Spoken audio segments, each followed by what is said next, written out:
Carlos De Quesada. I am one of the Gulf Coast Community Foundation's I3 consultants, part of the Invest in Incredible program, and just very honored to be here today as we all work through a crisis without something dramatic, but really pulling together and seeing the virtue of so many good organizations and people in our community. And today we'll be covering some really important and time-sensitive materials on the CARES Act provisions, and so just a high-level organizational finances for not-for-profits. This information is brought to you pretty much quickly, and having read through a lot of SBA guidance that sometimes is at odds with some of the Act or components. So please reiterate, look through this information, but compare it to what might be more readily available, as well as with your legal counsel, board, and other advisors, accountants, and others. So, and see if it applies to your particular circumstance. So, starting out, we really just have to take a big step back, if you will, and look at what the situation is. And it's easy to get into the minutia, and we must be in the minutia to the extent that right now most of us are in survivability mode or survival mode, and looking to say, okay, how do we go from survival to stability to eventual flourishing? Well, we're still trying to work through the immediacy of the situation. And all I want to reiterate here on a big picture level, that is not-for-profit leaders, be it on the financial side, the governance side, the human resource side, helping those frontline folks and those communities and those constituents that you serve, is really looking at everything that we're confronting on the left, which is the volatility, the uncertainty, complexity, and the ambiguity, and bringing a little bit of order to it, to the extent it's an illusion of control, really. But hope is something that's real when it's grounded in a vision, in financial controls and planning, and clarity and adaptability. And that is something that one can, to some degree, either control or influence internally. With that, I want to just get into some of the specific opportunities. All is not lost, and there's definitely a way to rethink the services we're providing, how we're going about it from an organizational level, but specifically in the context of the CARES Act. Some donors are maybe benefited by waiving some restrictions and making some of those gifts, and that's on the first bullet point. But then on the second bullet point on B is really the AGI and some of those other beneficial philanthropic decisions that can be made that were beneficially on a fiscal basis to some donors. And then really going to A is to say there's a $300 immediate benefit that can be realized by the donor. And one says, well, Carlos, $300 is not much. Well, if one has a good mailing list that's scrubbed and you have a good service or product offering, good reputation as a not-for-profit, then if you have 1,000 donors and you get a 30% hit rate, then now you're realizing some significant resources at a very critical time. And really, it's not about soliciting people in the wrong way, but really putting your organization out there and all the good that you're doing, and then being able to offer an opportunity to invest. So again, the takeaway is really the opportunities to just rethink fundamentals of the revenue model, as well as some of the dynamics. On slide 4 here, one of the key issues that we've parsed through as we read through the legislation is really, does this apply to me or not? And there's been a lot of confusion, understandably so. So the first dimension is that these two programs that we'll focus on today, and primarily the Paycheck Protection Program, because it is very time sensitive, is many organizations, not-for-profits, are eligible, including religious or faith-based ones. And that was just clearance that came on Saturday, the 4th of April, from the Small Business Administration, to just give you a sense of how dynamic and how fluid the situation is. So the purpose of legislation of the CARES Act is really to keep folks employed and bring money to small businesses and not-for-profits as quickly as possible, amongst other things. To that end, on the first bullet, or the first bubble, is eligibility. So this webinar, this session, is primarily geared towards those not-for-profits and small businesses, to some extent, that are for 500 or less employees. There's another program, and we'll talk about it very briefly, which is number 3 in the second bubble in terms of the programs, and that's the Industry Stabilization Fund, which has a different criteria for those kind of more medium-sized not-for-profits. But really going back to eligibility is really the focus. Because of time sensitivity. It should be noted that the PPP is time sensitive in that the applications, it's a first come, first served program. Therefore, get those applications in if you decide it's right for your organization, and we'll help you put together some of that criteria so you can make that objective determination, whether it's with your board, your donors, or other stakeholders in your organizations. And really finally is the decision points, which I alluded to now, which is what is the process and what is, in essence, the procedures that you should go through, because it's really a big temptation in these crisis moments to cut corners, or really for the sake of expediency, not observe certain things. So it's that balance of having some process while being really fast and prudent. So just to get into the specifics of what is the summary of the Paycheck Protection Program. Well, first of all, as we discussed earlier, it's really for not-for-profits and small business with 500 or less employees. The second feature that I want to really highlight is that second bullet point, which is that it must be done, application for the PPP must be done through a 7A lender. In other words, a small business affiliate, bank or credit union, or other financial intermediary. So typically in our community, we have several. You have the national banks that are, for the most part, participating: Bank of America, Chase, Citibank, and others, BBVA, Compass, as well as community banks, such as Center State, Bank OZK, Sable Palms, and others.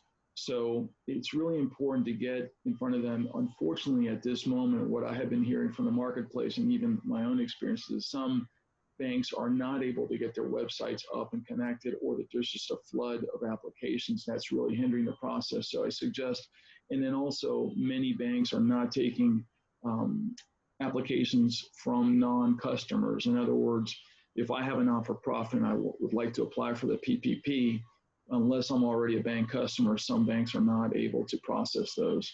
And some credit unions, this should be noted, are accepting some applications. So I would encourage you to look at those different alternatives. The third bullet point is really that there are no fees. So make sure you're not paying fees to folks that are charging you anything, because the U.S. government has backed this program of the PPP 100%. So the banks are serving as application conduits, not as underwriters. And that is vitally important, because in other words, there is no credit scoring.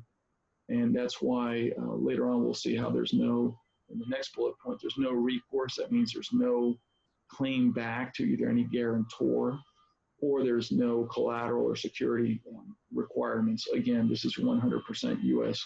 government backed. The next bullet point is really the 2.5 times the average monthly payroll cost up to a $10 million max. So this is really the crux of the amount, or the loan amount, that you may qualify for as a not-for-profit. And what that means, and we'll get into a little bit more specifics of what payroll means, but it's fairly straightforward in that it is your typical payroll for the last 12 months times 2.5 times. The 2.5 times is so that there's some overheads that can be incorporated into that amount. In other words, things like rent or mortgage payment. And so there are some restrictions, and some of those restrictions include higher paid employees, those with $100,000 or more salaries, some staff retention requirements over a certain period. So since this act, the PPP, or since the CARE Act was and the PPP program was made to help retain employees and keep people employed and give paychecks to those workers, that's why there's some restrictions there. They're not terribly onerous, but you should be conversant in some of them. And Gulf Coast will have some of these resources directly from the ABA to look through, and it's spelled out fairly well there. But also I would encourage you to consult either your finance director, your board finance committee, stakeholders, or volunteers that may have a helping hand. Certainly your accountants. There'll be another I3 consultant, Dan Weiss, that is a CPA, and he'll be doing other webinars that may touch on some of these aspects. And then really the loan, there's been a lot of questions, is this forgivable or not? And for the most part, the indication right now does seem that it is, as long as 75% or more of the use of the proceeds were one to obtain the loan and use it for 75% or more for payroll costs. And it does seem that either that entire amount or the full amount of the loan will be forgivable. And then finally, the terms. You see the asterisk and the qualifier because initially and under the act, it's up to a 10-year maturity. But the guidance that came out literally a day or two ago, that, by the way, the act was passed on the 27th, as I mentioned, of March of 2020. And the guidance that we're getting literally the last day or two, the 4th, 5th, 6th of April, has been that really the SBA is looking at this as more of a 2-year loan at 1%, whereas originally it was more about along the lines of a 4% loan for 10 years. The good news is that there's no payments required for the first 6 months, although interest will be accruing. So again, those are some of the details that we encourage you to become familiar with and determine if this makes sense, the PPP. One overriding point is that you shouldn't look to take money if it's not really needed or it hasn't been thought through for your organization. It should be in the context of a broader plan and should not preclude making some difficult operating decisions either on adjusting cost structure or the revenue model. So in other words, don't forestall making difficult decisions in an attempt to say, wow, this is a free money program, and you may or may not get it. It may or may not be forgivable, and there is some criteria. So again, make those difficult objective decisions with information and then determine if the PPP is right for your not-for-profit. And then continuing on slide 6, what we have here is some of the details of how the proceeds are to be applied. And again, this is vitally important because if there is going to be a forgiveness component, the expenses or the use of proceeds must be well documented. So that's really payroll costs to include wages, tips, and benefits such as healthcare premiums. There's also some instances of where the cost for continued employer paid leave, for example, certain categories of leave, and then mortgage interest payments. And that is important for a lot of organizations that are either working from or paying a mortgage on their facilities, and especially now, or the lease payments and utility payments that they'd be making in the lease space. And again, remember the context. This is under the SBA, so a lot of this is meant for either small businesses or sole proprietorship. So that's why some of that legislation and that language is in there. And then on the 5th bullet point is really that these loan proceeds can be used to repay or pay other debt, but it must be non-PPP debt and incurred before the 15th of February of 2020. And again, check the data and check the guidance ahead of availing yourselves of this program, just because that may change. And then finally, as I've touched on, there is a forgiveness inclination or sense since the Act and this PPP program is meant to keep people employed. So it is deemed, or at this time, at least the leanings and the understanding that we have is that there is going to be a significant forgivable portion to this PPP. So with that, we've gone through the general eligibility. We've gone through some of the specific criteria. And then now just give you a quick example. If you're a 501c3 that's been in operation for some time now, and let's say you have 100 employees at roughly $60,000 to include those benefits and costs, then that's one aspect of the calculation. The second bullet point is really that some of the limitations that have been mentioned, such as those employees that are $100,000 or more, considered highly paid. Therefore, SBA capped that amount, and then FICA or federal contributions should not be included. State and local, yes. Federal, no, as we understand it at this time. And then one cannot include or should not include some of the qualified sick leave that may be credited under the Families First Coronavirus Response Act. So again, this is where you get into some of the details. of the matter, and that's where a CPA or your finance director or your human resources teams can all work together to make sure that you're interpreting this correctly and going about it. So using our example of having 100 employees at $60,000 average cost each, one takes that and divides it by 12 to get the monthly cost, and then that gives you a number of 5,000 times the 100 is equal to the 500,000. And then using that base or that calculation of the 500,000 times the 2.5 times factor is the 1.25 million of loan eligibility under the Paycheck Protection Program. So real quick, but I think specific and certainly directionally very correct guidance on the sort of magnitude of this program. So again, this could be a significant relief mechanism and financing mechanism that is available for not-for-profits, and therefore we wanted to cover the potential for you to access and understand some of the dynamics and details. With that, wanted to look at some of the things that you may be able to do as an organization as you wait for some of this, either touching base with your bank, again, the 7(a) lender or the SBA qualified lending institution that you may be dealing with, and looking at the tax returns that you could get, some of the payroll summary reports, some of the insurance premium payments, because again, some of these banks will ask for more documentation than others, and it's really at the discretion of the organization, but it will be important for you as an organization to internally have this information and be able to verify or document how your proceeds were spent, therefore availing yourself of the forgiveness component. On slide 9, we've mentioned that it is a loan, it is an obligation, so we don't want to overlook the fact that if something is not complied with or Congress changes its mind or the SBA's guidelines change, it is an obligation, and technically when one incurs the loan or takes on the loan under this PPP, it is an obligation. So it really, any sort of fundamental decision should be made by the board or by the governance body of the organization to say, should we borrow or not? So I want to encourage you to apply as quickly as you can and then be able to determine simultaneously if your organization is suitable to take on that obligation or how it would be used and having that documentation ready.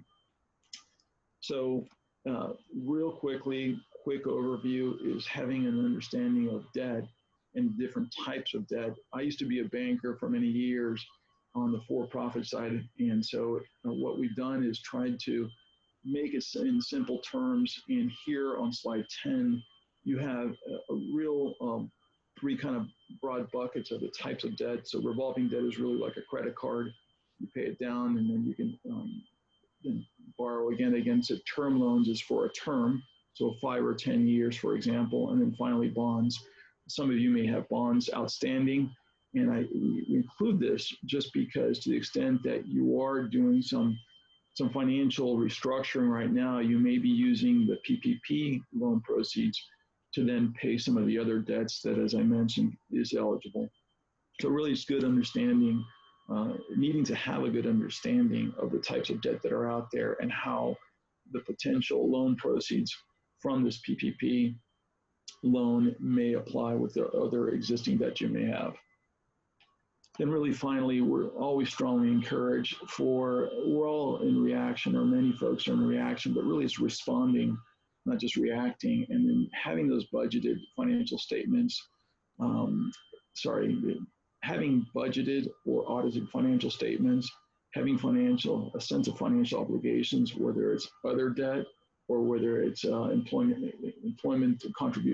contributions, pension fund obligations, or other types of financial obligations, putting that together in the context of the mission of the organization, which would drive everything, and then really the plans, and then having a financial model to allow for some scenario testing, and not just in general as an academic exercise, but very specifically in the context of whether the PPP makes sense for your organization or not. And then really, just as next steps, it's really vital to have the steps and the process without being bureaucratic, but really being quite hands-on and having a sense of urgency, but also with prudence. And really, as mentioned, of getting into that queue sooner than later, since this is a first come, first served program, and availing yourselves of all the organizations in our community that are helping you serve your clients better, whether it's Gulf Coast, Forensic, Sarasota Community Foundation, Manatee Community Foundation, others that are out there, Patterson, and so many others, and a lot of individuals that are really stepping up and creating hope, as well as the essence and resources to help us realize and act on some of this.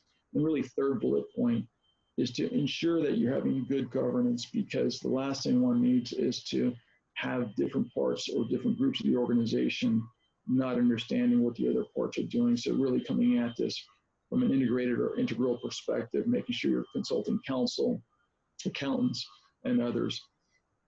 The fourth bullet point is really engaging some of the subject matter experts. So for example, what is considered proper under this PPP for payroll costs? So that might be a question that you can ask your CPA or your accountant or your finance director, or a knowledgeable volunteer that's giving back and maybe is a retired CPA or accountant or chief executive of some sort. She may have great organizational knowledge that she can bring to bear during this very particular time. And then being able to frame the questions as you have some of those board meetings or some of those major donor meetings, saying, this is what we're thinking about doing as an organization. This is how we think it'll work out. And therefore, not just putting together a bunch of numbers or a bunch of ideas that don't have a framing or context. And then, as noted, so much of this has to do with payroll, this being the PPP. So ensuring that some of this is, you're definitely drawing on this human resource knowledgeable folks and specifics. Lori Hubner gave a great presentation as part of this initiative, the I3 program. And so you can touch base and look at some of that. There'll be some other subject matter experts. And then finally, number 7, really, as you wait, or maybe even some of the banks that you're dealing with are not quite live yet for accepting PPP applications, you're starting to gather those documents and not remaining idle. And then just a little technique that we're using is just setting those calendar meetings really weekly, in some cases daily. So we're currently working with clients that are having morning, executive team huddles, and then evening. And what that's doing is allowing everybody to share information. These are very quick, very tactical meetings, but that way the left hand knows what the right hand is doing. So with that, I want to just wrap up and share some links with you that we have found very helpful, that I have found very helpful and personally gone on. So whether it's the Treasury Department's direct guidance from SBA, whether it's the Council of Non-for-Profits, a couple of non-traditional ones is National Federation of Independent Businesses, is small business and independent owner groups. The reason why I listed this here is because they have been putting a lot of good information on how this applies to small businesses, but as shared, some of this applies to not-for-profits. Also, a lot of these small business owners are in your community. They're very much part of the fabric of the local not-for-profit space. And also this information may help them. So as a not-for-profit, you may be able to share with some of your supporters or those business sponsors some information that will help them. So just helping one another at this very critical time, and know that we're in this together. And then just some of the local government organizations or chambers of commerce have been very good in terms of having very specific documents and resources available for local organizations. And then really looking at emailing, there's a lot of information that we've covered here. We realized that we just wanted to get it out sooner than later. Again, confirm everything with your own internal advisors or some of the updates from the US government, but also know that Gulf Coast is there for you. There's been a commitment to be made to respond to questions within 24 hours. So whether it's of myself or my other I3 colleagues, please don't hesitate. Gulf Coast is here for you. And we're just very blessed to have this resource. And I feel very fortunate to be able to share this with you. And then finally, the I3 consulting program and platform is still very much available. So look on the Gulf Coast site, look at and see at the different consultants or based on your needs as an organization. And then really finally, any other questions that you have, certainly feel free to ping me. It might take me a day or two. We're working nonstop with a lot of clients from all across the country. But thanks again for your time and attention during this critical time. We're in this together. A lot of good can come to this if we respond well, and I think we will. Thanks so much. Take care.